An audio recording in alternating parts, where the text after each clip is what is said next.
Okay guys, ito po, tuturuan po tayo ng tamang pagpitik ng semento para sa mga baguhan na nag-aaral pa lamang sa pagpitik ng semento sa kalsada.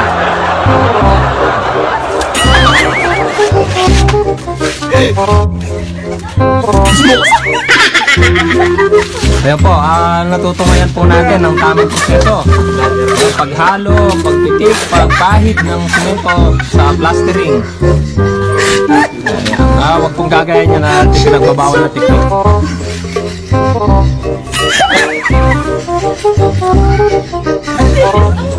Oh my God!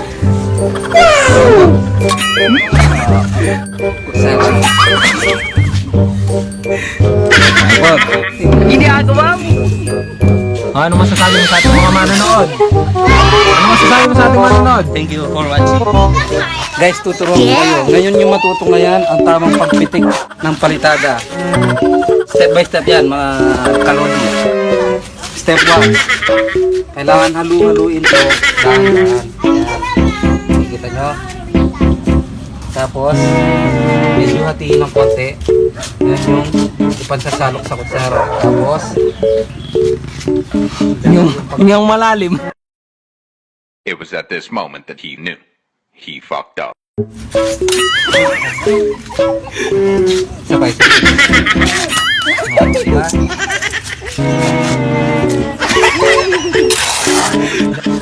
Ba't parang ang dami mahulog? Kasama yun sa plano. Gunggol! Ito. Natural lang yan. Sa mukha eh! Pag walang nahulog, hindi ka mason. Ganun. Marami pa lang matututunan sa'yo, no? Lodi. Yan. Kailangan halu-haluin ng konti. Dahan-dahan. Oh. Nahulog. Ba't nahulog ulit? Ba't nahulog? Kasama sa yan. Ganun yun. Para mas dumikit. Yan. Tapos hatiin. Lagay sa kutsara. Pitik. Ulit. Ba't lalaglag ulit? Ewan ko pa. Parang expert na to semento. Di kaya sira yung kutsara? Local lang. Nasa ano rin pala. Ngayon, dapat kailangan bumili tayong original. Nasa klase rin pala ng kutsara ang tamang pagbato, pagpitik. Ngayon gagawin natin yung pagpahid naman. Pagpahid. Yan. Yan. Kanina yung pagpitik, ngayon yung pagpahid. Dahan-dahan ulit. Step by step. Yan. Tapos, dapat dire. Tapos, isama yung kutsara. Ba't nalaglag? Kulang yung semento. Kulang. Yung mga Kailangan puno. Ganyan kasi yung tamang proseso. Yan. Yung iba, nilalagyan yung kutsara para pang suporta. Pagkasalo. Ito na. Guys, watch and learn. Stop, look, and listen.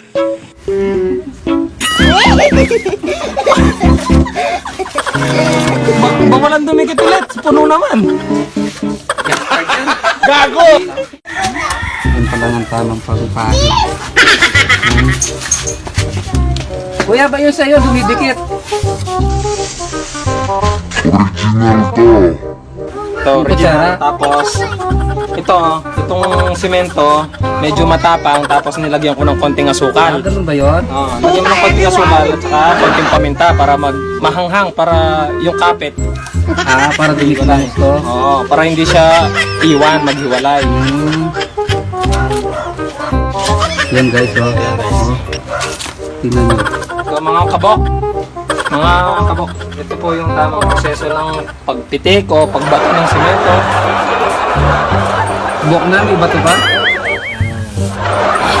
Para maging kumapit at maging mabisa yung semento mga kabok, dapat, yun nga, nasabi ko, kailangan lagyan ng konting asukal yung semento paghalo. Pati paminta.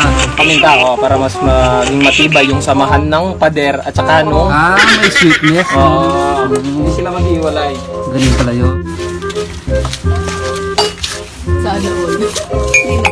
Anong ginagawa mo kuya? Plant box o box plant?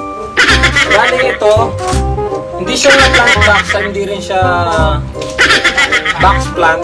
Ito yung kung saan nilalagay yung mga halaman. Pinasaludoan kita. Hey! Yan no? Tatanim.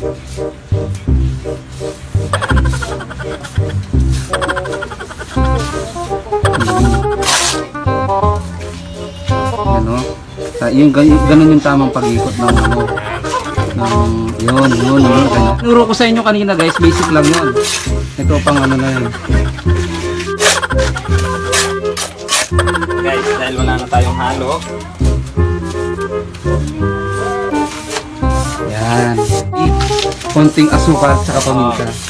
mas maganda yung ano, Para matindi mixture. yung... Yung magiging mixture ng ating simento, buhangin, quality. So, pag pahid mo, wala siyang mahulog. Pero na lang kung mahulog siya sa iba. Pag mahulog siya sa iba, malalaglag. Hindi ka lang sa kanya. Ganda mo yun.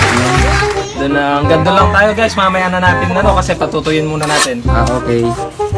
Ano masasabi mo kuya? Maraming salamat sa inyo. At abangan yung susunod naming video. Okay? Okay. Okay.